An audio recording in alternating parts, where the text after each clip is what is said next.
But, with that 6-0 loss to Newcastle the other last weekend, which was, oh boy, that was some ugly soccer by Aston Villa.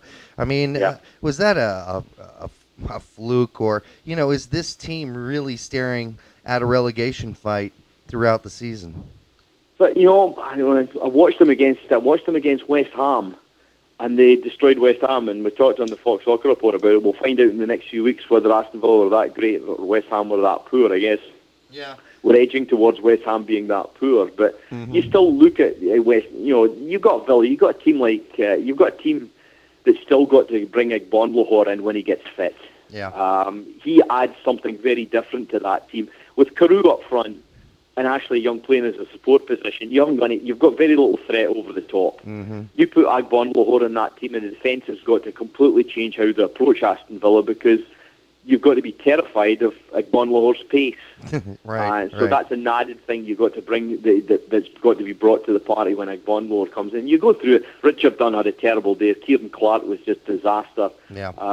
But these things can be tightened up. I don't see Villa being in a relegation battle. I see Villa maybe drop into maybe 9th or 10th this year. But in 9th or 10th, playing the young boys might not be such a bad thing for them. Exactly.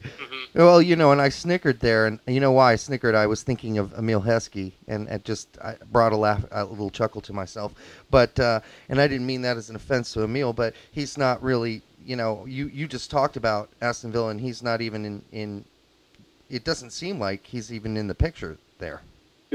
But there's one thing. It's interesting. I haven't mentioned this to anybody else, but watching the Villa West Ham game, the opening game of the season, Villa made a substitution, and they flashed over the bench, and just in the background, I can't remember who was coming off and who was coming on, but Heskey was in the background, and Heskey was the only substitute that was focused on the guy coming off and absolutely heartily was applauding him. You could see the smile on his face.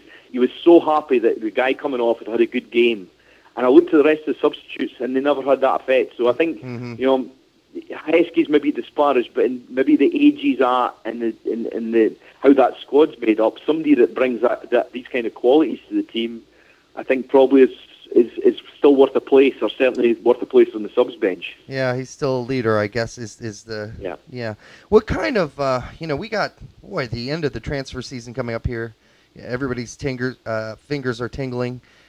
What kind of last-minute transfers might we expect? I mean, already the Crouch to Everton thing, that was a big no, that's not going to happen. And I wasn't even sure why that was even a thought from Everton in the first place. Maybe you could explain that. But the other idea that I wanted to bring up or question is Demerit still looking for a team, and Jozy Altidore. Where the hell does that guy go?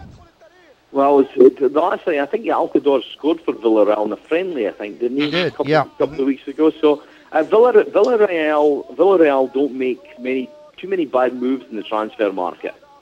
And they would still, unless they're showing signs that they clearly want to get rid of him and they consider him as a tremendously bad investment, I'm quite sure that they still have something in mind for Jozy Altidore. Demerit, he's a wholehearted defender, but really he's championship at best.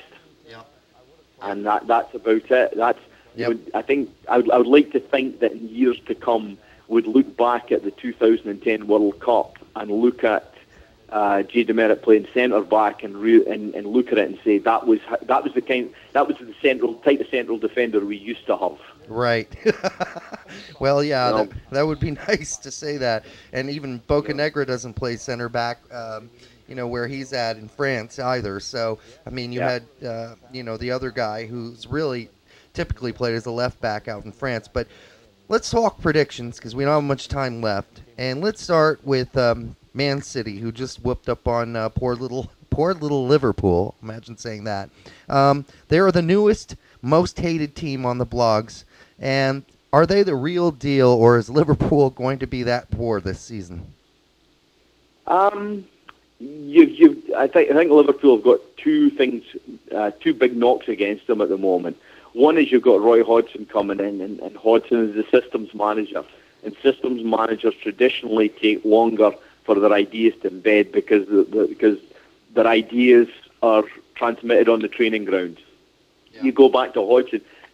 How many people have forgotten that Roy Hodgson struggled to average a point a game with Fulham when he took over in that season they nearly went down. It was in the last 3 or 4 games where they really pulled it out, but up to that point, it was a point a game, and that was it. He struggled. So you've got that. I think that if the players take it on board, you've got to learn the system, you've got to play the system, but to play the system, you've got to practice the system. So that is going to take a while. And plus, they've got really a pretty tough schedule to start with. Yeah.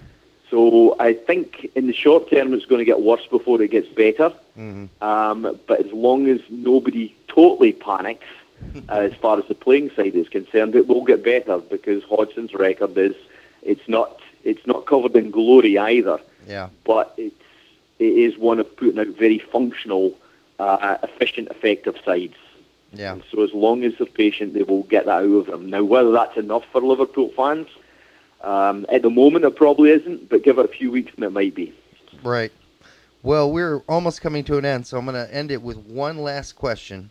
And is it possible for you to give us your top 4 in the English Premier League this season? I've got to remember what I said on the Fox Soccer Report now. I'm not allowed to change it. I'll be. You don't want to contradict it. Jumping off and on bandwagons. I think the order I picked them in was Manchester United, Arsenal, Chelsea, Manchester City. Yeah. Well, it's good to see maybe somebody again. That leaves Liverpool outside the top 5 again, and God knows how many years or even months folks there are going to put up with that. So we'll have to see. But Bobby, I want to. So much of it comes down to getting the ownership sorted out. It all starts at the top, doesn't it? Yeah, absolutely. Well, I wanted to thank you for spending these 30 minutes with us today, and hopefully you'll join us again down the road. And my pleasure it would be. Thanks very much, guys. Take care. Thank you.